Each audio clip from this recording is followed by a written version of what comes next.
it's well known that certain groups of women have psychological problems after abortions, and you can screen for these risk factors. Even the American Psychological Association identified 15 risk factors, but none of the abortion clinics screen for it because they face no liability. They can't be sued if the woman agrees to it. Unless you pass a law that allows women to sue for psychological injury after abortion, you can't hold them accountable. And as I said, they have both financial and ideological reasons to want to do as many abortions as they can, even if a woman is pressured into an abortion. Now, this is contrary to everything else in medicine. Another very common elective surgery is LASIK surgery. Maybe some of you have had it, where they go in and they do some things to your eyeball and make you see better, right? But not for everybody. They screen you before they do the surgery. They look at your eyeball, they consider all the different factors, and they turn away about 20 to 30% of people coming in for LASIK surgery. They say, no, you're not a good candidate for it. They're making a decision for you that you're not going to get good results. And that's supposed to be true with all of medicine. It's the doctor's job to protect you from making a medical decision where you might hurt yourself. Everywhere except in the abortion clinic. Only in the abortion clinic do they also argue, oh, we shouldn't even tell you about all the risks because that might just make you nervous. So we don't want to tell you about the studies showing increased risk of suicide after abortion because, well, they haven't proven that it's the sole direct cause of suicide. There could be other factors. So the level of disinformation that they engage in to hide the truth from women is immense. And they are truly complicit in coerced and unwanted abortions, in addition to deception, because that's their job. And it advances both their financial interests and their population control and social engineering interests, etc. But then MAID came into the picture. And then the government went around to all the hospices and they said, well, now you're going to have to provide MAID. You're going to have to euthanize your patients if they ask you to. To which point we said, no, we will not. Because at that point I was the president of the organization. You can only imagine how that conversation went. But every other hospice in practically British Columbia has fallen and provides euthanasia to their hospice. But we refused. We said, no, we're a palliative care organization. Palliative care is a national treasure. It's a gift to humanity. Why would we want to start killing our patients? I said, oh, you're not going to kill your patients, then you can just get out. So we had a government, like kind of a government and private partnership where we provided this facility. We built it, we funded it, and for about $1.5 million a year by the end of it, we provided those 10 hospice palliative care beds to the public healthcare system. So as soon as we refused to kill our patients, the government canceled the contract. At which point I said, that's fine. I think we can come up with the money. I think there's enough people in this country who would like to have a sanctuary for the dying. So we don't need your money. So apparently that was the wrong answer. So then they said, well, then we're just going to cancel your lease. I said, well, we have 25 years left on this property. We can sit here for 25 years and provide palliative care. They said, no, we're going to cancel your lease. So the government, through the Fraser Health Authority, canceled our lease that was registered in the land titles office, and they evicted us from that land. And they gave us 30 days to get out.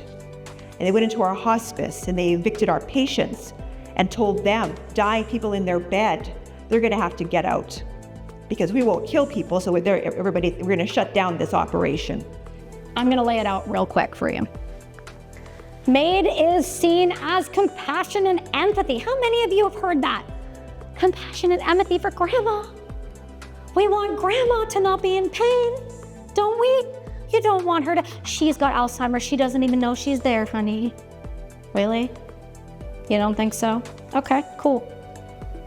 So, sorry, I'm just like so delusionally disgusted with this empathy and compassion conversation. So they go, we don't want grandma to, we want her to be peaceful. Okay, so here's what happens when you take MAID. Ready? So you guys heard of Dr. Zvote before? Dr. Joel Zvote? Okay, he testified in 2021 in front of the Senate of Canada. He is a 25-year anesthesiologist and critical care doctor who now lives in America because he's smart. And he goes, and he testifies in front of Canada, and he goes, look, I have seen the largest autopsies ever done of post-lethal injection patients, okay? These are the guys from the United States, did bad things, we shoot them up, they die. I still think it should be firing squad, by the way. And so they go through this process and they go, you know, this one drug is kind of going missing off the market for anesthesiologists, and we don't really know much about it. And him, being kind of a curious human, finds out it's made by Hospira in Italy.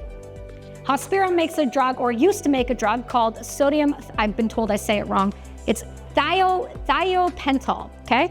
Essentially, this is a high pH drug that when you give a high dose, it causes end of life. But the best part about it, what we didn't know, is all of these autopsies came back and 85% of them had their lungs 2 times filled with fluid.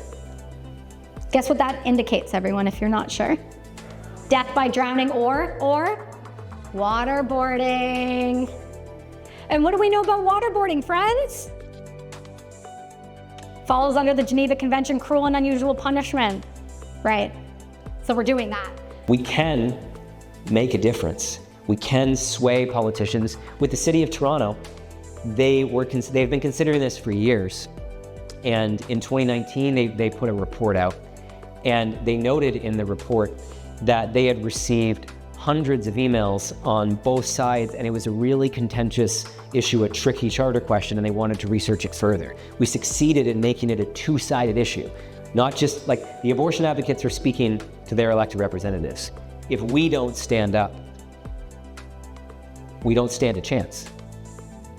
But we can reframe the conversation, make it a two-sided and controversial issue, and we can change outcomes. There's a possibility to change outcomes here. So you can find out more about what's going on at defendourvoice.ca. This is something novel and urgent that is happening in Canada now. Right? There are threats to freedom of speech in many places across the world, but in Canada right now, the Canadian pro-life movement is being targeted. Preborn children in Canada are being targeted as abortion advocates and politicians try to hide them from public view. And how this battle ends, I think, can determine the trajectory we're on for pro-life free speech in the decades ahead. This is where the battle's happening now. We need to push back both legally and politically. And the coalition of pro-life organizations, we need as many pro-lifers as possible to be standing up and speaking up about this issue. And when we're the first, when we go over the top and we enter the line of fire and we bring an unpopular message to the culture, there will be challenges. The answer cannot be to avoid conflict, as we've been hearing all throughout the day. But as we bring the truth to the public, we need to be able to stand up for our rights along the way, and it can work.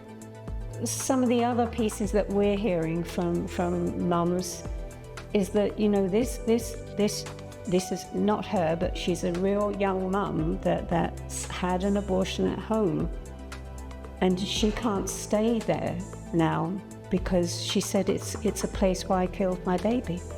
That's what's in my head, right? I can't stay.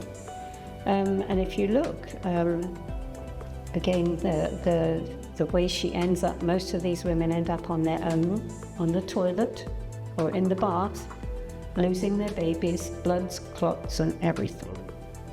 And we also know, and again, Dr. Reardon is so amazing with the research. If you've never been to the unchoice.org, please go to it. If you've never been to afterabortion.org, please go, because there's so much information for us to stand up and present that says abortion is not good for women. And this is a little piece from our, the latest statistics are this extra mental health situation that women are feeling after abortion. But we know now 60% of the women say here in Canada, they were pressured for one reason or another into abortion. So what are we doing to these women? What are we doing to their mental health?